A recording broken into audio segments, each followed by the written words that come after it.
اعوذ باللہ من الشیطان الرجیم بسم اللہ الرحمن الرحیم سورۃ القصص بسم اللہ الرحمن الرحیم۔ یہ جو 8 صورتیں ہیں ان میں نوٹ کر لیجئے کہ 4 صورتیں یہ ایک مزاج کی ہیں تقریباً۔ سورۃ الفرقان، سورۃ الشعراء، سورۃ النمل، سورۃ القصص، یہ آخری ہے، اس چوکے کے اندر یہ آخری ہے۔ پھر 4 وہ ہیں کہ جن میں وہ بالکل نمایاں قدر مشترک ہے کہ اس میں الف لام میم الف لام میم الف لام میم الف لام میم، تو 4 کے یہ 2 سب گروپس ہیں ان 8 صورتوں کے۔ لیکن پہلے سب گروپ میں سے ایک صورت وہ ہے کہ جو بغیر حروف مقطعات کے ہے، باقی 2 تحسین میم سے، ایک تحسین سے۔ اور ایک نقطہ یہ نوٹ کر لیجئے کہ اکثر و بیشتر صورتیں جو آئی ہیں، طٰہٰ، سورہ طٰہٰ جو ہے اس میں توئے آئی ہے شروع میں، اور اس میں بھی اکثر و بیشتر حصہ حضرت موسیٰ علیہ السلام کے واقعات پر مشتمل ہے۔ یہ تاسین میم تاسین، ان میں بھی آپ نے حضرت موسیٰ کا ذکر جو ہے ہر صورت کے اندر موجود ہے۔ تو اس میں اشارہ کیا ہے بعض حضرات نے کہ حروف مقطعات جو ہیں ان کی ایک توجیہ یہ بھی کی گئی ہے کہ یہ جو حروف ہیں اب عربی اور عبرانی زبان کے، یہ چیزوں کی اشکال سے اخذ کیے گئے ہیں۔ بعض زبانوں کے حروف جو ہیں وہ آوازوں پر مبنی ہیں، اور بعض کے جو ہے جیسے چینی زبان ہے وہ بھی چیزوں کی شکلوں سے وہ ان کے الفابیٹس بنے ہیں۔ تو عبرانی اور عربی کے بھی جو ہیں وہ اصل میں چیزیں یا اشیاء، ان کی شکلوں سے انہوں نے حروف اپنے اخذ کیے ہیں۔ مثلا توئے کو وہ لکھتے ہیں سانپ کی طرح، وہ سانپ جو ہے اس کا وہ پھن لے کر اگر جو ناگ جو ہے اس نے پھن اٹھایا ہوا ہے اور نیچے کنڈلی ماری ہوئی ہے، یہ توئے ہے۔ تو طا جو ہے وہ گویا کہ سانپ کی علامت ہے، نون جو ہے وہ مچھلی کی علامت ہے۔ نون یوں کر کے اور ایک طرف اس کے نقطہ ڈال دے تو بالکل مچھلی، آپ نے کبھی دیکھا ہوگا تو اکثر و بیشتر جو بھی ڈرائنگز ہوتی ہیں، پینٹنگز ہوتی ہیں، وہ مچھلی کی شکل نون کی ہے، اس لیے ذن-نون کہا گیا، مچھلی والا۔ اور قرآن مجید میں ایک سورت ہے سورہ نون، جس کا اختتام ہوتا ہے حضرت یونس علیہ السلام کے ذکر پر کہ جو مچھلی کے پیٹ میں جن کو اللہ نے پہنچا دیا تھا۔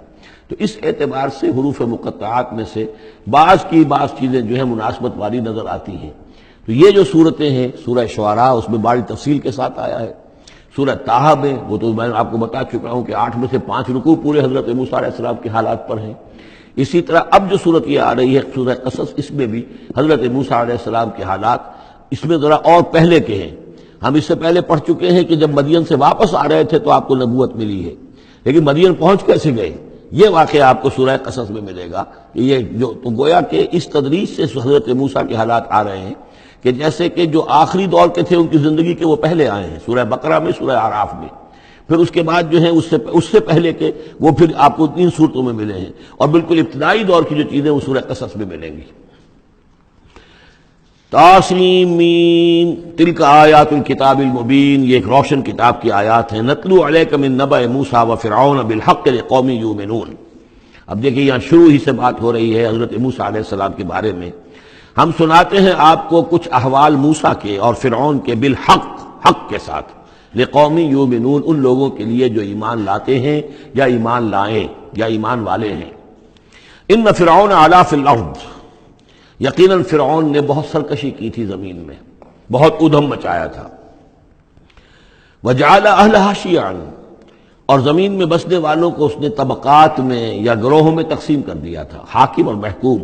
ایک قوم جو ہے قبطی وہ حاکم تھی اور بنی اسرائیل محکوم۔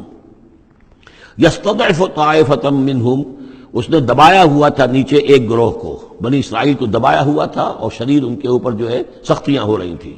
یذبح ابناءہم، ان کے بیٹوں کو ذبح کر دیتا تھا، یستحیی نساءہم، اور زندہ رکھتا تھا ان کی بیویوں کو، ان کی عورتوں کو۔ انہ کان من المفسدین، یقیناً وہ فساد مچانے والوں میں سے تھا۔ وَنُرِيدُ أَن نَّمُنَّ عَلَى الَّذِينَ اسْتُضْعِفُوا، اور ہم نے یہ ارادہ کیا کہ ہم احسان کریں ان پر کہ جو دبا لیے گئے ہیں، جنہیں ستایا جا رہا ہے، دبایا جا رہا ہے، پیسا جا رہا ہے، جن پر ظلم ہو رہا ہے، ہم ان پر احسان فرمائیں۔ فی الارض، زمین میں، وَنَجْعَلَهُمْ أَئِمَّةً، اور ہم انہی کو امام بنائیں، اب ان کو دنیا میں طاقت دیں، سربلندی دیں۔ وَنَجْعَلَهُمُ الْوَارِثِينَ، اور انہی کو ہم وارث بنا دیں۔ وَنُمَكِّنَ لَهُمْ فِي الْأَرْضِ، اور ان کو زمین میں تمکن عطا کریں۔ وَنُرِيَ فِرْعَوْنَ وَحَامَانَ وَجُنُودَهُمَا مِنْهُمْ مَا كَانُوا يَحْذَرُونَ، اور دکھا دیں فرعون کو بھی اور حامان کو بھی، حامان ان کا وزیر تھا، اور فرعون کو اور حامان کو، وجنودہما، اور ان دونوں کے لشکروں کو، منہم ما کانوا یحذرون، جس چیز سے وہ ڈرتے تھے۔ اب ما کانوا یحذرون میں ایک تو کچھ روایات ہیں جو ہماری تفسیری جو روایات ہیں ان میں کثرت سے آ گئی ہیں، اور وہ یہ ہے کہ خواب دیکھا تھا اس نے کہ اسرائیلیوں میں ایک بیٹا پیدا ہوا ہے، فرعون نے خواب دیکھا تھا کہ جو تمہاری مملکت کو برباد کر دے گا، تمہیں ختم کر دے گا۔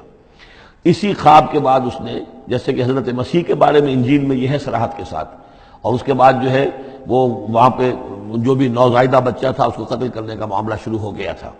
یہی معاملہ کہتے ہیں، لیکن قرآن میں بھی اس کا ذکر نہیں ہے اور تورات میں بھی ذکر نہیں ہے، البتہ تالمود میں اس کا ذکر موجود ہے، اور تالمود سے پھر یہ روایات جو ہیں ہماری تفسیری روایات کے اندر آ گئی ہیں۔ ما کانوا یحزنون کی ایک دوسری توجہ یہ بھی ممکن ہے کہ ہو، واللہ عالم، لیکن ایک دوسری توجہ بھی ہے کہ انہیں یہ اندیشہ ہو گیا تھا کہ یہ قوم جو ہے اب اس تیزی کے ساتھ بڑھ رہی ہے، اس کی تعداد اتنی تیزی سے بڑھ رہی ہے کہ یہ ہمارے لیے خطرہ بن سکتے ہیں۔ بالکل وہ معاملہ ہے جو آج سے کوئی 20 سال پہلے ہوا تھا ہندوستان میں، جو نسل بندی کا معاملہ تھا کہ مسلمانوں کی تعداد اتنی تیزی سے بڑھ رہی تھی کہ ہندوؤں کو یہ اندیشہ ہوا کہ ان کی تعداد جو ہے وہ آبادی اتنی تیزی سے بڑھ رہی ہے کہ ہمارے لیے یہ خطرہ بن جائیں گے، لہذا ان کو روکنے کے لیے وہ نسل بندی اور جبری نسل بندی، پھر اس میں طرح طرح کے طریقے اختیار کیے گئے۔ اسی کی وجہ سے پھر وہاں مسلمانوں نے پہلی مرتبہ کانگریس کے خلاف یعنی انتخابی مارکے کے اندر بغاوت کی تھی، جس کی وجہ سے کہ اندرا گاندھی جو ہے ہار گئی تھی۔ تو یہ معاملہ جو ہے محسوس ہوتا ہے کہ وہاں یہ محسوس کیا جا رہا تھا کہ یہ جس تیزی کے ساتھ ان کی افزائش نسل ہو رہی ہے یہ ہمارے لیے خطرہ بن سکتے ہیں، یہ وجہ ہے کہ ان کے بچوں کو جو نرینہ اولاد ہے انہیں قتل کیا جا رہا تھا۔